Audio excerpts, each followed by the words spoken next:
Welcome to you all.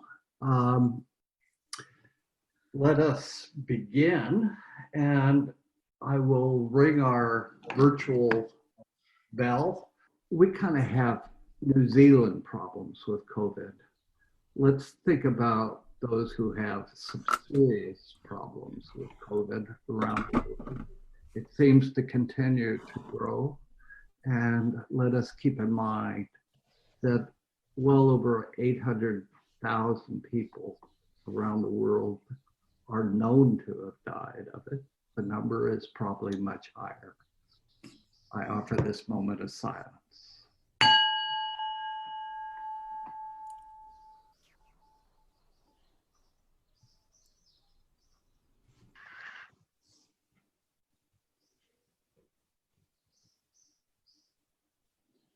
Tēnā koutou te whānau o Aotearoa Unitarians. Tēnā koutou ngā manahiri, no mai, haere mai ki tēnei hui, tēnā koutou, tēnā tātou katoa. Kia ora. Kia ora. Kia ora. Thank you. I welcome you this morning with the words of Margaret Weiss, who reminds us that the church has left the building. The church is not a place, it's a people. The church is not only a steeple above the tree line, streets and cars, rather it is a people proclaiming to the world that we are here for the work of healing and justice. The church is not walls, but stone upon stone held together by mortar, but rather person linked with person, all ages and genders and abilities. A community built on the foundation of reason, faith, and love. The church is not just a set of doors open on Sunday morning, but the commitment day after day and moment after moment of our hearts creaking open the doors of welcome to the possibility of new experience and radical welcome. The church is not simply a building, a steeple, a pew. The church is the gathering together of all the people and experiences and fear and love and hope in our resilient hearts. Gathering, however, we can to say to the world, welcome, come in, lay down your heartache and pick up your hope and love. For us, the church, for the church is us, each and every one of us together, a beacon of hope to this world that so sorely needs it. May we now worship, willing to be authentic with each other, honest within ourselves, and open to connection in all its forms. Now, if you have your candle and your virtual candle, let us light the chalice. These words are by Laura Thompson. Across the distance, the light from within me shines, sending love to all. Across the distance, your light is fuel that warms me and helps to keep my own light burning. Together, we keep the flame of community burning bright.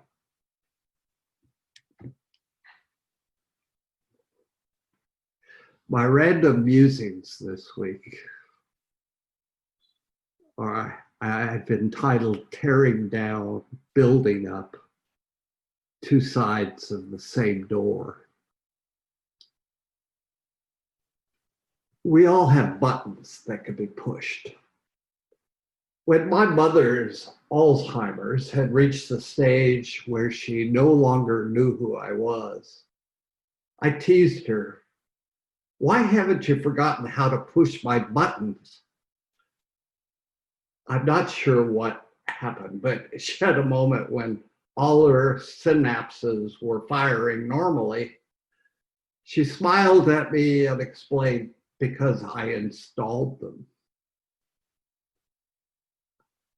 Other than the ones Mom installed, there are a few others that when pushed can make me livid or leave me in despair or both. One is vandalism, and the other is callous disregard for others or ourselves. They are, of course, related. They both tear down. One destroys or disfigures the context in which we live, be it our neighborhood or the planet. The other crushes or scars our spirit of life. I know when both buttons were installed, or perhaps I know when I was first aware of their existence, is more exact. In a previous pre-ministerial life, sometime back in the Dark Ages, I acquired a tertiary degree devoted to understanding and promoting healthy human and community development. This resulted in my being recruited to run a university residence hall complex housing 1,000 students. It was an experiment by the university to see if residence life could be integrated into the educational mission of the university. To test the idea thoroughly, they gave me the 4 worst dorms on campus. The technical term to describe them was a zoo. They had a history of racial unrest, rapid drug and alcohol abuse, property destruction. The campus police were there so often, they should have moved in. Clearly, it was not a place that promoted either learning or community. I had just turned the tender age of 24 and was blissfully ignorant, clueless about how hard it was going to be. I set to the task of building an educational community out of chaos. When I left 4 years later, mission accomplished. But during that time, it felt like I was constantly trying to sweep the waves breaking on the beach back into the sea before they could wash away our sandcastle still under construction. There are always a few who would rather tear down than build up. I do understand the appeal of tearing down. From the time we could first build a tower out of blocks, just so we could laugh while knocking it down, we have been fascinated by tearing down. I'm still amazed to watch a large building being imploded to make way for new construction. I know the satisfaction of taking a sledgehammer to a wall to renovate the space. What I don't find appealing is tagging a newly painted wall or an election hoarding or public art. It has no purpose other than destruction and degradation, and it pisses me off. I do understand that the attraction is that there is no delayed gratification. Leaving a nasty comment on Twitter or Facebook only takes a moment, but it is out there immediately, undermining the possibility of civil discourse. With little or no effort, it adds to the pool of meanness in the world that seems to be growing ever bigger and deeper. You might wonder what has taken my musings down this dark path this week. Well, it has been a rough week. Several events have weighed on me.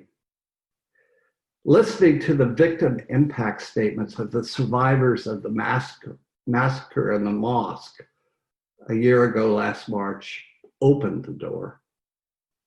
It only took one hate-filled person to kill 51 people and injure 40 others, tearing asunder their families, a city, and a country. It was not helped by following the travesty called the Republican National Convention. I could only read about it. I couldn't bring myself to watch. Stephen Colbert couldn't either, justified doing so by saying, why should we watch their reality show if it doesn't reflect our reality? This is the first one I haven't watched, and this is true, since 1956, when Eisenhower was nominated for a second term. I wonder what he would think of his grand old party now. No elephants to be seen, only sycophants. Or is that psychophants?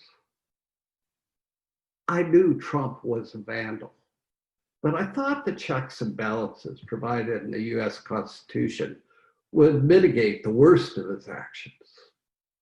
I did not foresee that he was willing to tear it up to preserve power, nor did I anticipate that his base and all but one of the Republican senators would cheer as he did so. The failure of 5 of the 9 Supreme Court justices to hold him accountable feels like the nail in American democracy's coffin.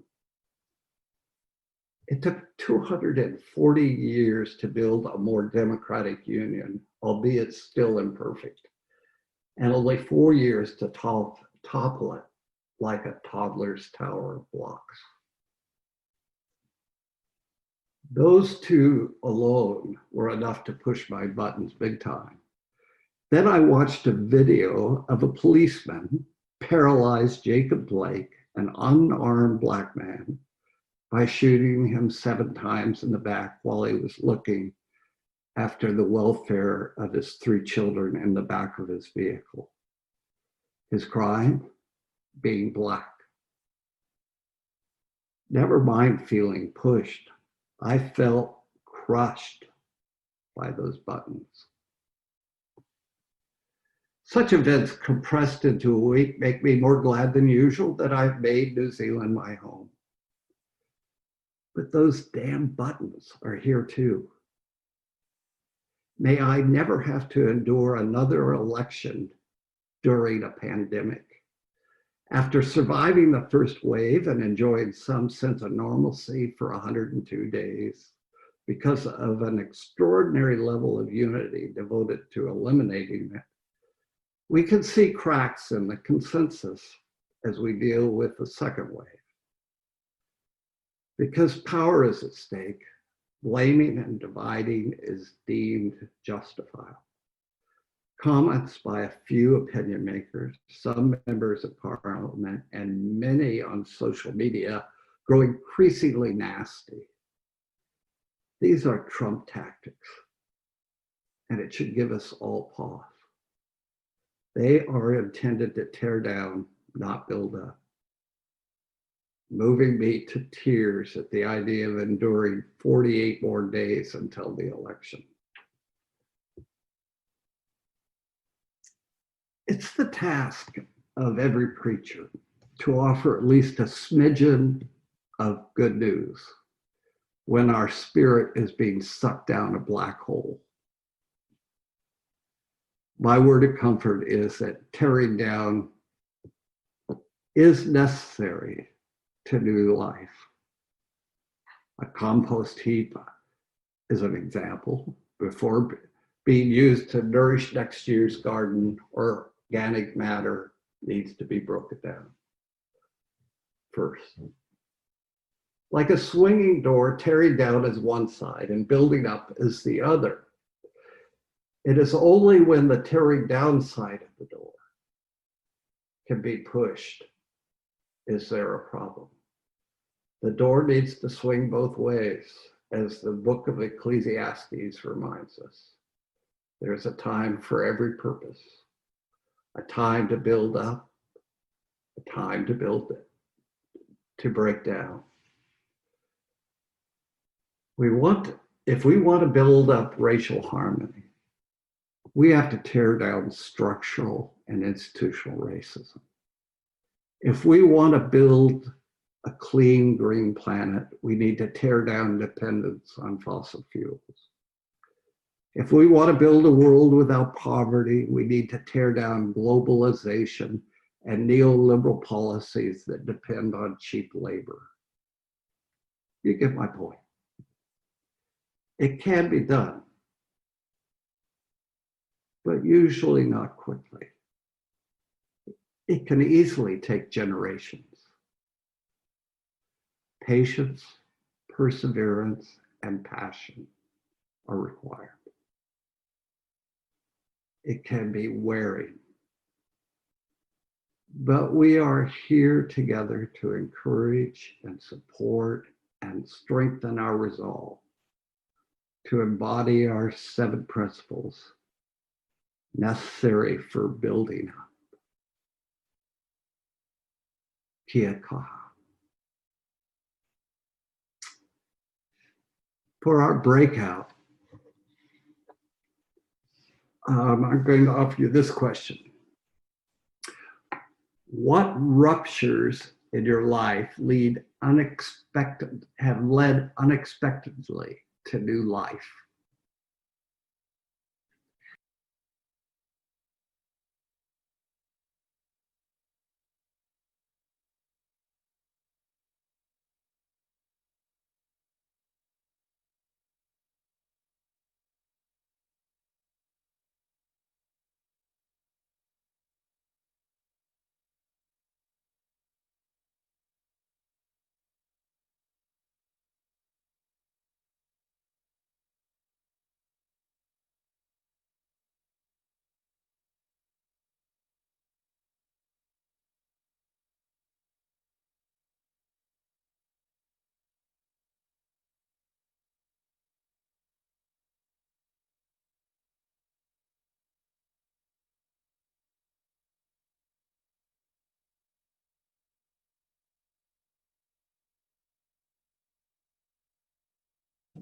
At this point, let us extinguish our chalices or candles. We extinguish this flame, but not the light of truth, the warmth of community, or the fire of commitment. These we carry in our hearts until we are together again. Let me go to our closing words by Barrow Dunham. And now, since the struggle deepens, since evil abides, and good does not yet prosper, let us gather what strength we have, what confidence and valor that our small victories may end in triumph, and the world awaited be a world attained.